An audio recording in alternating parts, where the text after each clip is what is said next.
नमस्कार. मी भाऊ तोरसेकर. तुम्ही बघत आहात प्रतिपक्ष. मित्रांनो, कधी कधी काही गोष्टी लक्षात ठेवाव्या लागतात, नाही तर आपण भरकटत जातो. एक गावस्करचा किस्सा मी तुम्हाला सांगतो. क्रिकेटचा आहे, पण राजकारणात तो खूप चांगला लागू पडतो. म्हणजे एक व्हिडिओ बघितला मी गावस्करच्या मुलाखतीचा. त्याच्या बाजूला त्या मुलाखतीच्या दरम्यान पाकिस्तानचा वसीम अक्रम बसलेला दिसतो. प्रश्न काय होता मला आठवत नाही, पण त्याच्यात त्यांनी एक मजेशीर गोष्ट सांगितली.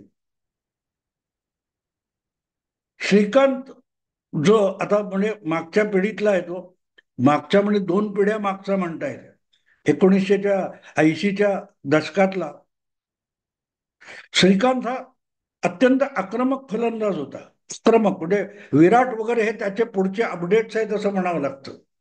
असा श्रीकांत जेव्हा नवीन नवीन होता आणि गावस्कर बरोबर तो सलामीचा फलंदाज म्हणून यायचा, अशा एका मॅच मध्ये श्रीकांतने समोरून जो पाकिस्तानी गोलंदाज बॉल टाकत होता, त्याला पुढे जाऊन दणादण दणादण फटके मारले होते.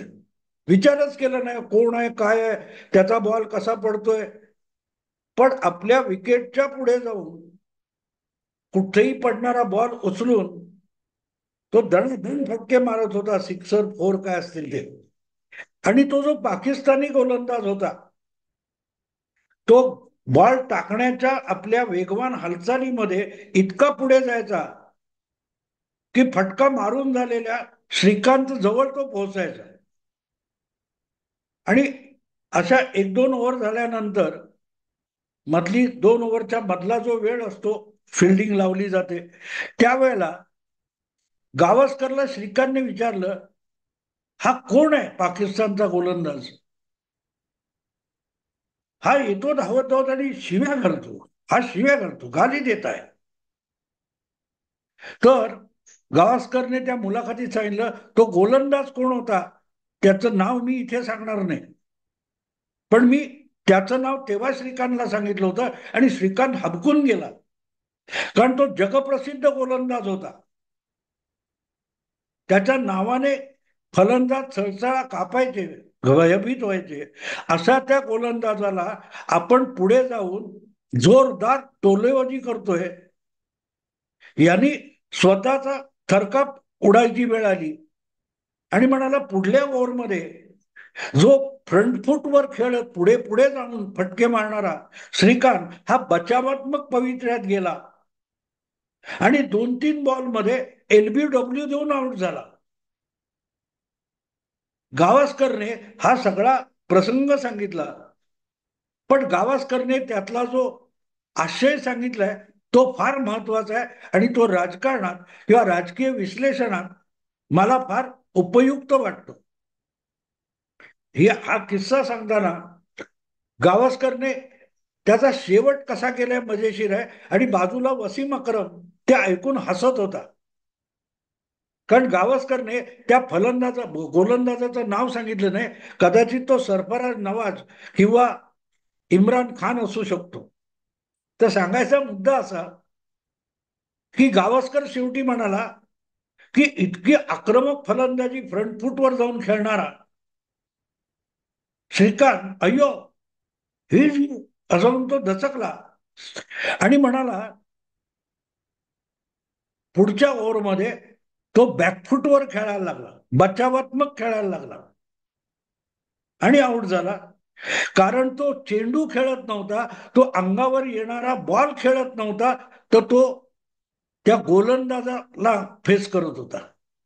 तो चेंडू फेस करत नव्हता, चेंडूला सामोरा जात नव्हता, तर तो त्या गोलंदाजाला सामोरं जात होता. आणि त्यामुळे आपल्याला चेंडू खेळायचा असतो, गोलंदाज खेळायचा नसतो, याचा श्रीकांतला विसर पडला आणि त्याची विकेट गेली. मजेशीर गोष्ट आहे मित्रांनो.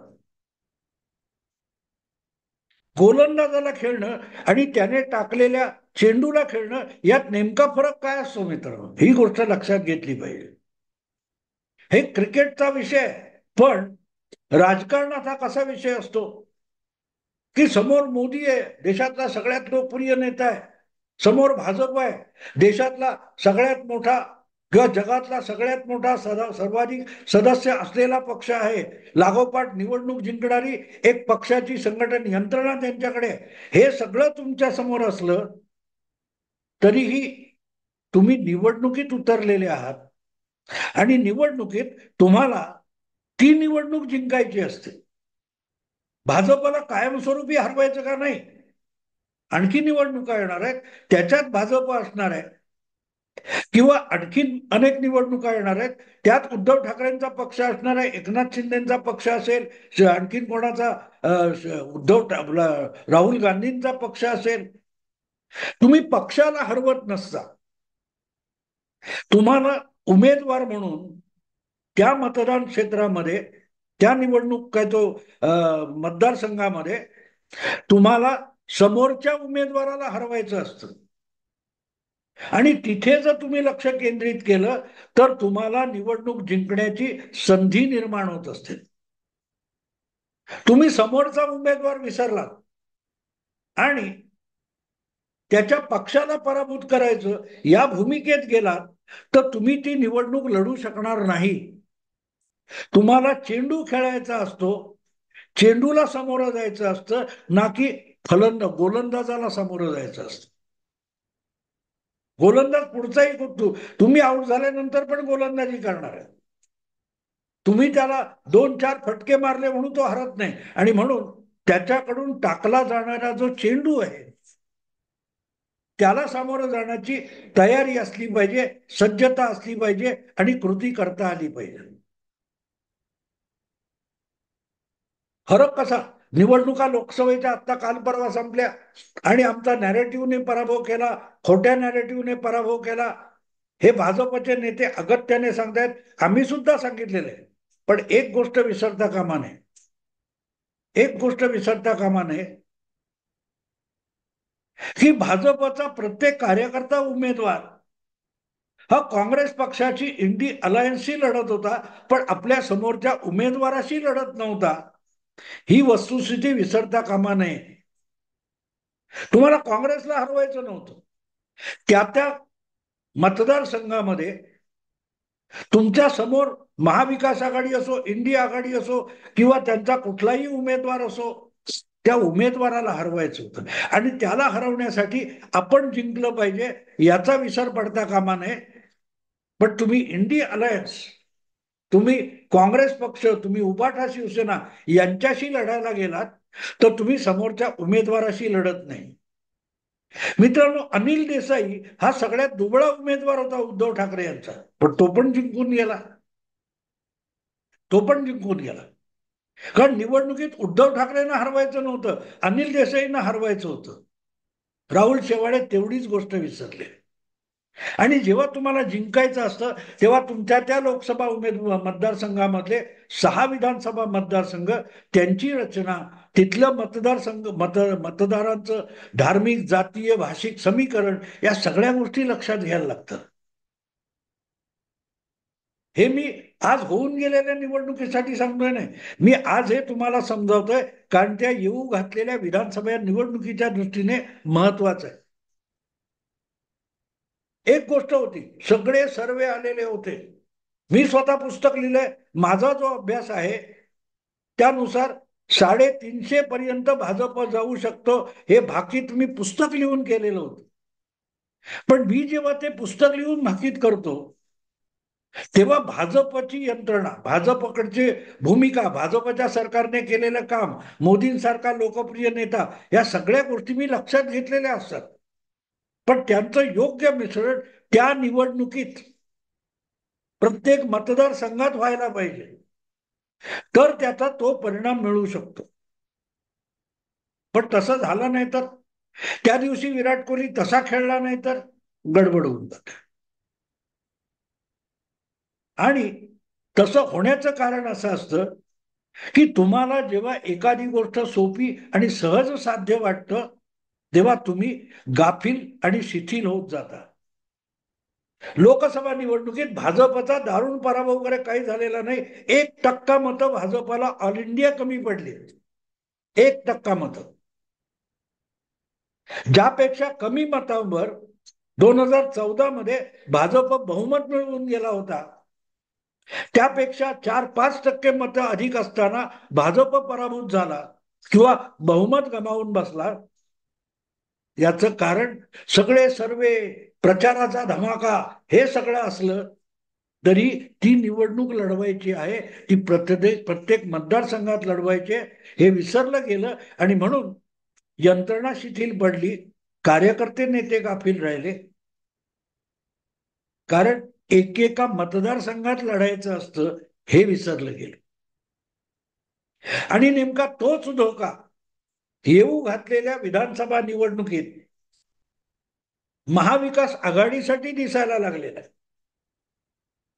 कारण मी आज बोलतोय तो मला वाटतं शुक्रवार आहे, आणि गुरुवारी इंडिया टुडे या वृत्त समूहाने मूड ऑफ द नेशन, देश का मिजाज, आज तक वर कार्यक्रम दाखवला.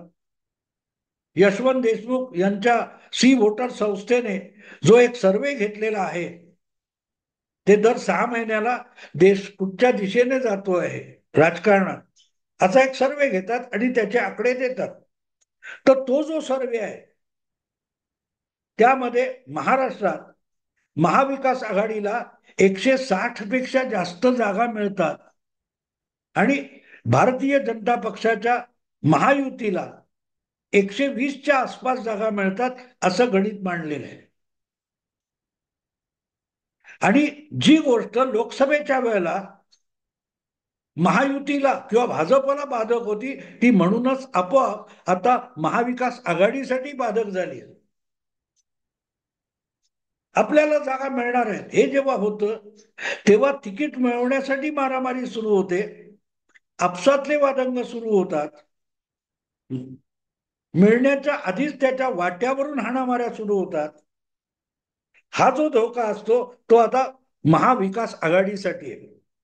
कारण जर 160 जागा महाविकास आघाडीला मिळणार म्हणजे महाविकास आघाडीचं सरकार होणार असेल, तर अधिकाधिक जागा, अधिकाधिक मंत्रीपद आपल्या वाट्याला आली पाहिजेत. यासाठी महाविकास आघाडीतल्या 3 पक्षांमध्ये आत्तापासून रस्सीखेच सुरू होते आणि ती हळूहळू दबल्या आवाजात चालू झालेली आपण बघतोय. आम्हाला सर्वाधिक जागा पाहिजेत, मुख्यमंत्री पदाचा चेहरा आत्तापासून जाहीर करा, ही उद्धव ठाकरे किंवा उभाटा शिवसेनेकडून होणारी मागणी आपल्या समोर आहे, नवीन नाहीये. काँग्रेसलाही 150 जागा पाहिजेत, कारण लोकसभेत काँग्रेस सगळ्यात मोठा पक्ष ठरलेला आहे. आणि त्यामुळे जर महाविकास आघाडीची सत्ता येणार असेल तर त्यावर आपलं प्रभुत्व असलं पाहिजे. यासाठी तीनही महाविकास आघाडीच्या पक्षांमध्ये आत्तापासून लठ्ठालठ्ठी सुरू झाली, तर नवल नाही, वरकरणी दाखवलं नाही म्हणून ती लठ्ठालठ्ठी नाहीये असं बिलकुल मानू नका. ज्या अगतिकतेने आणि ज्या आग्रहाने आणि जितकं कळीला येऊन उद्धव ठाकरे मुख्यमंत्री पदाचा चेहरा आत्तापासून जाहीर करा म्हणून मागे लागलेले आहेत, ते बघितलं तर तुम्हाला कळतं की हे इंडिया टुडेचे आकडे हे महाविकास आघाडीला किती घातक ठरू शकतात हे लक्षात येईल. कारण ताबडतोब एकाच वेळेला महायुतीला पराभूत करायचं आहे आणि मुख्यमंत्री पद पण मिळवायचंय, मंत्रीपद मिळवायचे, आपला आकडा जास्त असला पाहिजे, जास्त आमदार त्याचा मुख्यमंत्री, या सगळ्यामध्ये गुंतलात तुम्ही की एक एक मतदारसंघामध्ये लढाई जिंकावी लागते. या गोष्टीचा विसर पडतो, या गोष्टीचा विसर पडतो. मिलिंद नार्वेकर जे उद्धव ठाकरे यांचे स्वीय सहाय्यक आणि आता आमदार झालेले आहेत, त्यांनी एक पत्र लिहून सरळ सरळ महाविकास आघाडीला आव्हान दिलेलं आहे की जर उद्धव ठाकरेंना मुख्यमंत्री म्हणून आत्तापासून जाहीर करणार नसेल तर उद्धव ठाकरेंनी सगळ्या महाविकास आघाडीच्या प्रचाराचा भार आपल्या डोक्यावर घेऊ नये, फक्त शिवसेना उभाठा पुरतं काम करावं. हे काय सांगतं? हे पत्र असं सांगतं ना. आणि म्हणूनच हे सगळं आत्ता वरकरणी दिसत होतं, पण आता इंडिया टुडेचा, आज तकचा जो सर्वे आलेला आहे, त्या सर्वेमध्ये जर जो सर्वे आलाय त्या सर्वेमध्ये जर महाविकास आघाडीला 160 म्हणजे निर्विवाद बहुमत मिळणार. 160 हा आकडा समजून घ्या मित्रांनो. 2019 मध्ये शिवसेना आणि भाजप युतीला एकत्रित 161 जागा मिळाल्या होत्या. आणि आज एकट्या महाविकास आघाडीला विधानसभेमध्ये 160 जागा मिळण्याचा आकडा दाखवला जातोय. निकाल नाहीत, आकडा आहे. तर मग गेल्या वेळेला जो वाद झाला होता तो उफाळून येतो. ज्याचे आमदार अधिक त्याचा मुख्यमंत्री, आणि तीच भीती उद्धव ठाकरेंना सतावते. 2019 मध्ये उद्धव ठाकरे भाजपपेक्षा निम्मे जागा असूनही मुख्यमंत्रीपदासाठी हटून बसले. आणि तोच तसाच्या तसा प्रॉब्लेम जर सर्वेतले आकडे खरे असतील तर पुन्हा एकदा उद्भवताना दिसतो आहे. कुठल्याही परिस्थितीमध्ये सर्वाधिक जागा लढवल्या तर सर्वाधिक आमदार निवडून येतील, ही उद्धव ठाकरेंची मानसिकता आहे. आणि म्हणून त्यांना अधिकाधिक जागा हव्यात.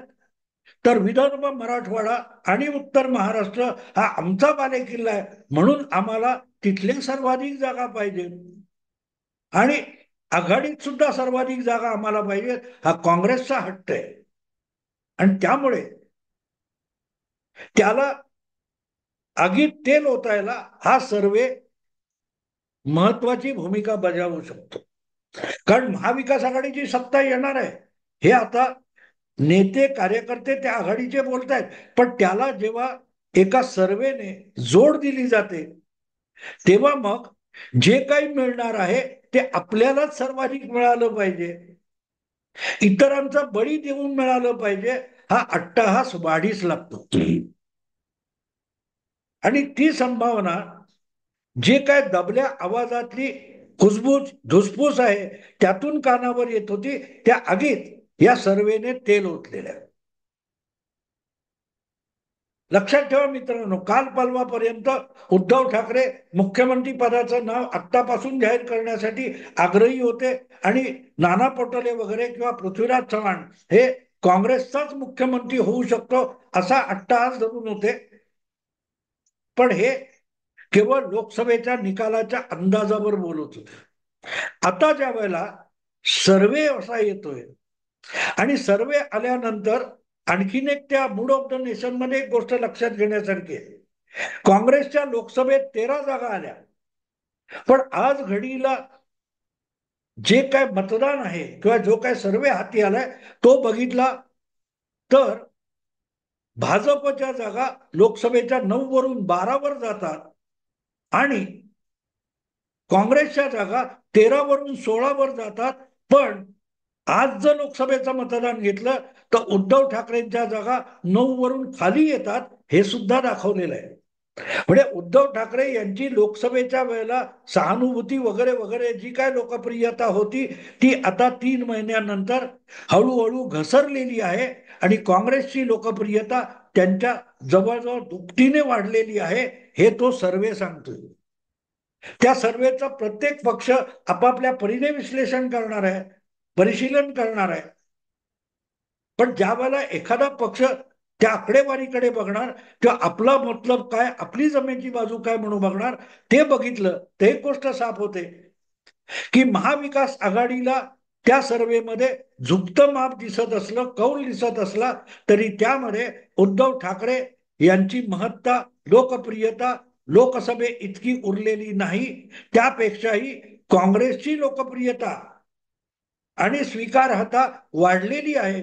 त्यामुळे निमूटपणे उद्धव ठाकरे यांनी तिसऱ्या चौथ्या नंबरवर राहावं, काँग्रेसचा 1 नंबर मान्य करावा, ही भूमिका हळूहळू काँग्रेस पक्षामध्ये त्यांच्या दुय्यम तिय्यम नेतृत्वामध्ये मूळ धरायला लागणार आहे. त्यामुळे हा जो सर्वे आलेला आहे तो महाविकास आघाडीमध्ये असले नसलेल्या वादाला, राग लोभाला खतपाणी घालणारा ठरू शकतो आणि म्हणून घातक ठरू शकतो. म्हणून मी गावस्करची गोष्ट सुरुवातीला सांगितली. भाजपशी महायुतीशी लढायचं नाहीये. महाविकास आघाडीच्या प्रत्येक उमेदवाराला आपापल्या मतदारसंघाला जिंकण्यासाठी लढायचंय. तो अंगावर येणारा चेंडू आहे त्याला सामोरं जायचं असतं, त्या बॉलरला सामोरं जायचं नसतं. जेव्हा तुम्ही बॉलरला सामोरे जाता तेव्हा तुम्ही बॉल खेळताना बॅकफुटवर येता. आणि नेमकी तीच गोष्ट या सर्वे नंतर महाविकास आघाडीच्या जागा वाटपापासून निवडणुकीच्या प्रचार आणि प्रसारापासून प्रत्येक बाबतीत झिरपत जाणार आहे. सत्ता येणार असेल तर ती आम्हाला जास्त मिळाली पाहिजे आणि आम्हाला मिळणार नसेल तर आमच्या जवळच्याला मिळता कामा नये.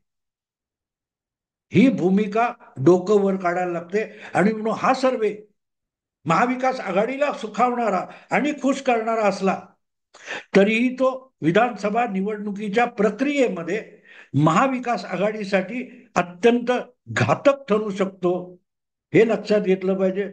एवढंच बोलून थांबतो. आवडलं लाईक करा, शेअर करा, सबस्क्राईब करा. नमस्कार.